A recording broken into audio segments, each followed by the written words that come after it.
sitting in the wind of my open window, the gentle breeze coming through. I hope you can hear me, and the microphone isn't picking that up. So today, as there are cannonballs exploding outside, not war, but fireworks going off outside, which is something that they do here in Malta, where I am at the moment. In summer a lot, they celebrate life. And it feels a bit like war. So as I'm sitting here, I want to talk to you about meeting life undefended. Just let that word sink into you. What does it mean to be undefended? Many people associate being undefended maybe with a kind of a weakness or not being able to protect yourself. But I feel undefendedness is an extremely powerful stance. It is walking surrender. It is walking into the battlefield of your life, knowing that you are ready to give it all, to feel it all, to absorb it all, to take it all. That's what it means for me to be undefended. So I named this topic, or this live today, every attack is an invitation to meet life undefended. And I want to elaborate a little bit on that. So we often find ourselves in situations where somebody talks to us or maybe shares something, and we feel this need, this urge to justify ourselves, this urge to defend ourselves for who we are. It's like, oh, I need to be somebody different. And you are talking, or you are listening right now to Mrs. Justification. Oh yeah, that's me. I used to because it's an old story now, but I used to be constantly on justifying myself, defending myself, defending my actions, trying to make sure that everybody loves me, and to make sure that everybody is okay with what I'm doing and that everybody can agree. So I was Mrs. Defensiveness. And that was because I was so concerned about everybody else's opinion about me. I was so concerned about what they think, so that I constantly needed to justify myself, because I wasn't really rooted in my own being. I wasn't rooted in my own decisions. I wasn't ready to say, yes, this is me, take it or leave it. This is what I'm doing, and this is what I want to do right now. So the trap of being caught in being concerned about what other people thinks, or what other people are thinking, left me in the prison of justifications and being in the defensive mode all the time. So what happens when we take off the defense? When we take off the armor, when you strip it off and allow an attack to come, what we perceive as an attack, allow life to come, meet us, and then you're not defending. You don't go into your, but I did this because of that, and I did this because of that, and you have to understand. What if you don't have to make them understand? What if you can receive that attack and actually hear the call of this attack, which is you, inviting you to feel the feeling, and you're trying to avoid with the defense. To the extent that you're dropping your defenses is the extent that you will feel safe. This feels completely counterintuitive. How can I feel safe when I'm dropping all my defenses, when I'm dropping my armor, when I'm dropping what protects me? Well, in truth, it is the illusion of the fact that you have an armor that creates unsafety, because that armor isn't truly you. That armor is something that you've put up in order to put a wall in between you and reality, and that armor creates the unsafety for you. That armor creates the feeling of like, I need something to protect me, even if it's just my own justifications. And they are there to protect you actually from your internal feeling, from you feeling that feeling deeply that you want to avoid. So when somebody tells you that thing you did was not okay, and it sparks this feeling of like, I'm going to be ostracized from society, I'm not going to be loved by this friend, just feel that feeling. Allow it to penetrate you in the deepest core. Wow, I might be abandoned. I'm going to be abandoned. And let it move. Let your heart open with that feeling. Open into the abandonment. Open into the pain. And let it flush through you. This is something that a lot of people are not accustomed to, and they don't really learn anywhere. We don't learn how to move emotions. We don't learn how to feel something deeply, because it has something to do with our ability to be sensitive to life. And most of us are very numb. So our capability of taking something in and not going into the usual mechanisms, the habitual defense strategies, is very difficult. Because we actually have to get our vulnerable heart to the surface and let it speak. We have to get that little voice inside of ourselves that is like, oh, that hurts. And it doesn't need, oh, that hurts because I am, no, just, oh, that hurts, ouch. Can we feel our feelings without necessarily having to go into story with them? And can we receive another as a gift, as a messenger of a gift for you to drop your baggage, to drop the painful stories, to drop where you've been hurt in the past, because most of your pain that you're experiencing at this moment is based 80% in the past. It has very little to do with what's present. That's just the trigger to get you off, to get you to face it again, to get you to feel it again.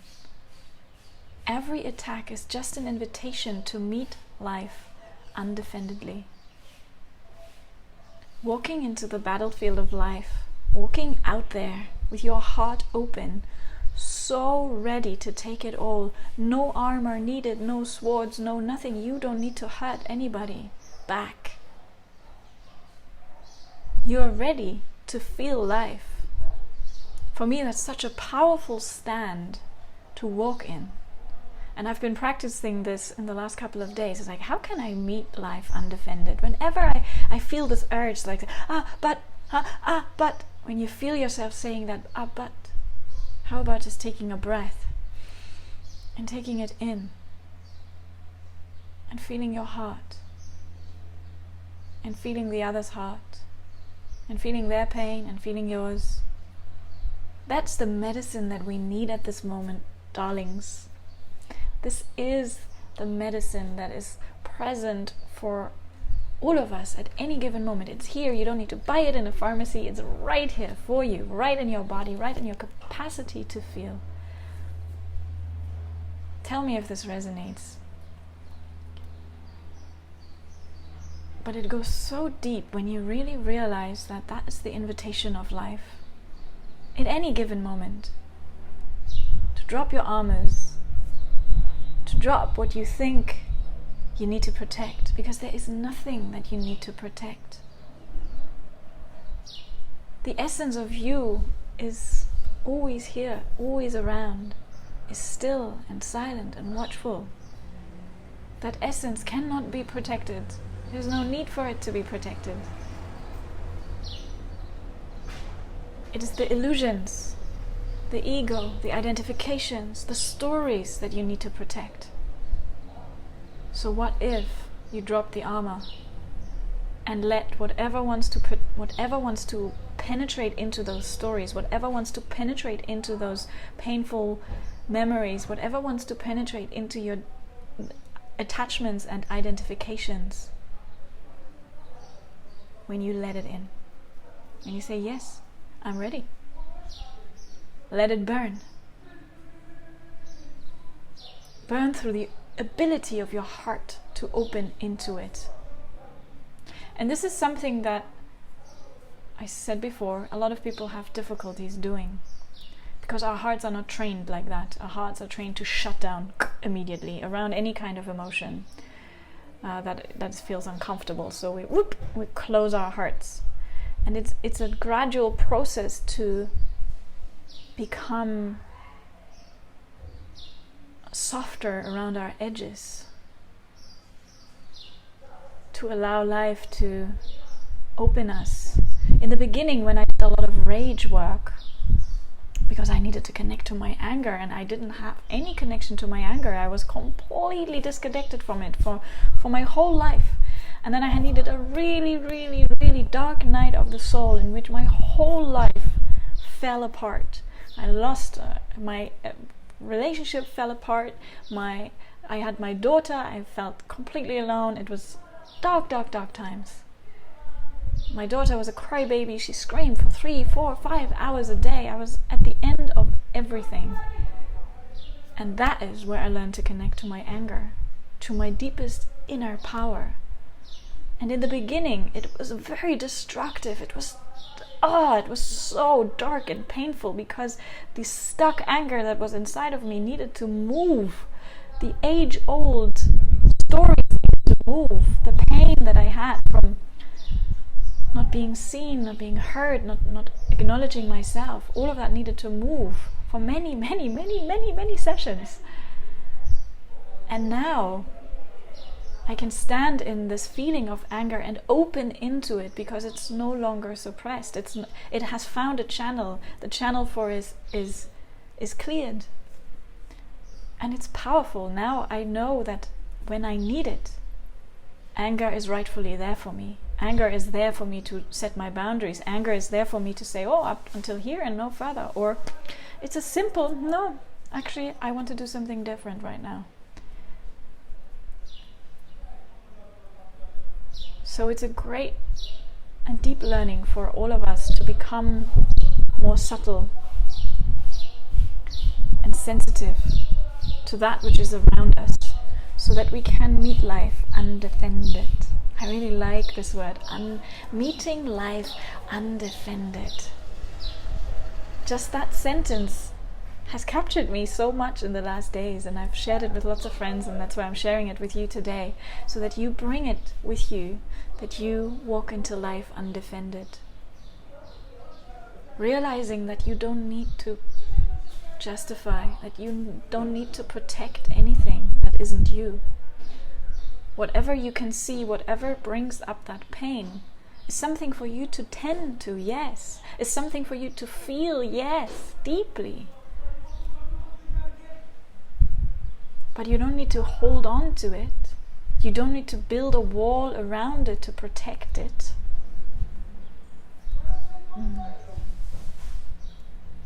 Just seeing a question if I'm doing a live event in Europe in these months. Yes, I'm actually planning on doing a women's retreat, Anna, very soon in September, in the end of September. So if you want to join that, it would be beautiful. It will be quite an intimate group, and we're actually going to go into that a lot. How to meet life, how to really be able to receive the beauty that is surrounding us and the pain. To be able to feel it, channel it through, and let it go. We are the change agents at this moment. All of you are. We're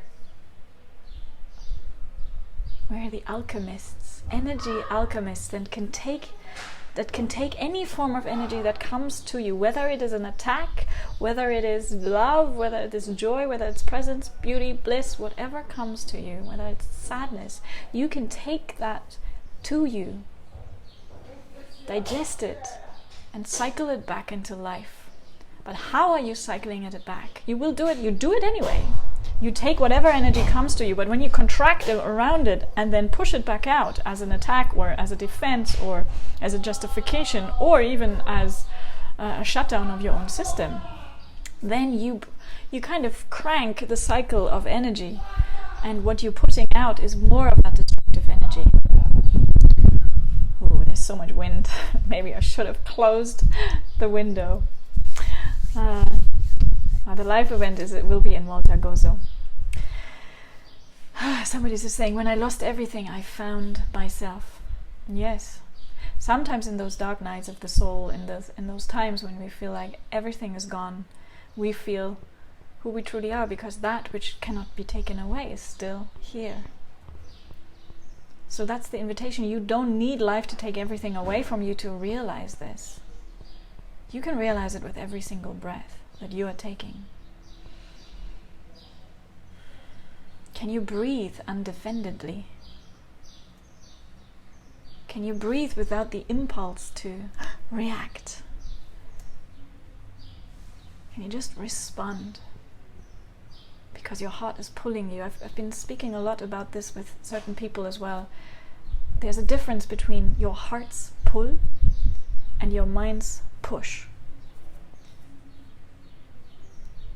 So your heart's pull always, in some way or another, pulls you to open into love, into freedom, into life, into the feeling, into experiencing the moment. Our mental has a certain tendency to push you into action, to push you into you should, to push you into that is not good, to push you into doing things that you might not really want to do, but you feel you have to. So learning the difference between the heart's pull and the mind's push, feeling how it tastes differently inside of your body. It's like, there's a different taste to the mind's push. It's activating different things in your body. And I can speak like that because I've experienced it, and I'm experiencing the difference. And I'm learning every single day to become more subtly aware of these of these taste differences. I call it taste because somehow it's a taste. Of course, it's not an actual taste in my mouth. That's what it feels like for me. So this is a great invitation, and a lot of people might think, oh, but this is so dangerous. How can I meet life? I'm just protecting my microphone and hoping that you can hear me still, because the wind is blowing.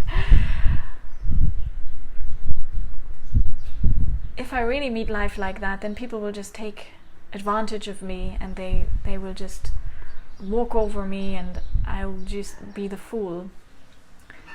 Well, my answer is let them take advantage of you if they really need to do so. Be a fool in the most beautiful sense of the word, of the fool, the card of the fool who trusts no matter what, even if he's walking or hanging right above the abyss. He trusts that life is for him, that life is for you. Life is for you at any given moment. So anything that hurts, anything that comes to you that triggers a little contraction is a gift always. And when you can trust that, you can welcome life with such open arms. It's like, come to me, life. Yes, I'm ready. I'm ready to take it fully. I'm ready to take you, life. Because in truth and in depth and in essence, I can only be touched.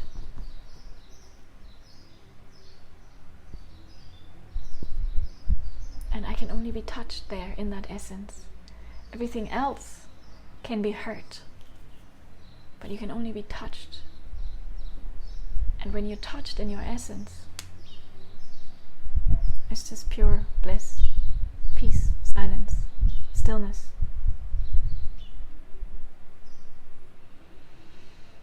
A little question: how do you deal with people who somehow seem to trigger you, who just their presence make your core shake with dislike? Good question. Well, those are, now it comes, put those people onto your altar. They will be the gurus. For the time being, they are your gurus until the charge is gone. So, of course, you have. There's two things to this. One is deal with your trigger. If they trigger such an intense reaction for you, there's something to learn for you here. There's something that needs to be released. They might have something. They might embody something that you have suppressed within yourself. So that quality actually needs to activate inside of you in maybe in a little different way, but you want some of that, and that's why it's triggering you. Maybe there's somebody who's really bold and big, and maybe you feel you're more shy and withdrawn. So you you see somebody in somebody else that you want. So that's why we are triggered in some way. And then there's another where there's kind of a healthy discernment as well. Like, just because we can see love in everyone, and just because I can literally love everyone from a very deep place, doesn't mean that I don't have discernment around people and whom I want to be around with or surround myself with. So work on your triggers. Make sure that you're not reactive in their presence, and that you can just love them from a distance. That doesn't mean you have to be in relationship with them, doesn't mean you have to make love with them, doesn't mean you have to be friends with them. But you can have an open heart with them, even if you see their shadows, even if you see stuff that triggers you. You can have an open heart and surrender your pain in the process. No, yes, you can. I have very deep experiences with this in my life, as I had people who did that, who really, really triggered me massively and hugely. And they were very connected to me. I don't really want to expose who they are right now, but they are like, I have deep bonds with them. And there wasn't actually any way to get out of connection with this person. I had to face my triggers. I had to face what I was holding. I had to face the closure in my heart towards this person. And through that process, my God, I learned so much. And I learned to stand in my own being. And I learned to be powerful, because he was very powerful. And I wanted some of that.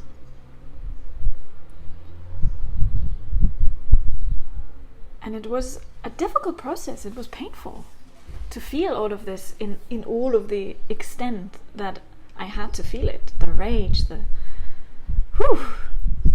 But he is and was my greatest guru. In that time, I learned so much. So the more triggering the people, the better. Invite them. Carlos Castañeda says in some of his books, which I don't know if you've read them, but beautiful books, said everybody should have a petty tyrant in their life. So if you have nobody that you're edging with, maybe go look for somebody. Look for somebody who's triggering you, and then go deep inside of yourself. Don't try to change them. Change you. Change what is happening inside of you by feeling it deeply. By going to the core of it, not just the surface. It's like, oh, I just don't like them. No, what is underneath that? What is triggering you? Why are you feeling uncomfortable? What is the feeling exactly? How deep does it go? Where did you have this before? Where did you have this feeling before? Because the truth is, whenever we're triggered like that, the feeling has occurred many, many, many years before for the first time. And that's when the whole shit show started. Excuse my French. So, the invitation today for all of you watching and those watching it in the replay is to meet life undefended. Take off your armor. Take off your need to justify. The next time you feel that urge to, I want to just say something right now.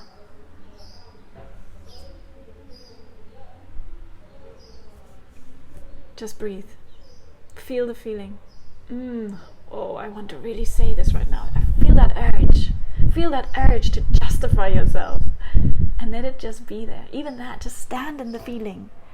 I often on my workshops I say the success of your life is determined by your ability to stand in the fire of uncomfortable emotions without acting from them. So the success in your life is determined by your ability to stand in the fire of uncomfortable emotions without reacting from them. Just burn with them. Can you do that? Can you be in the battlefield of your life being attacked, and give the other cheek. Walk with surrender, with such powerful surrender that everybody will just fall to their knees about how free you are, how little you need to protect, how much you're ready to be taken by life.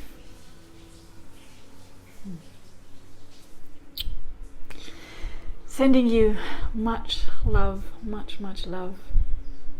Meet life undefended.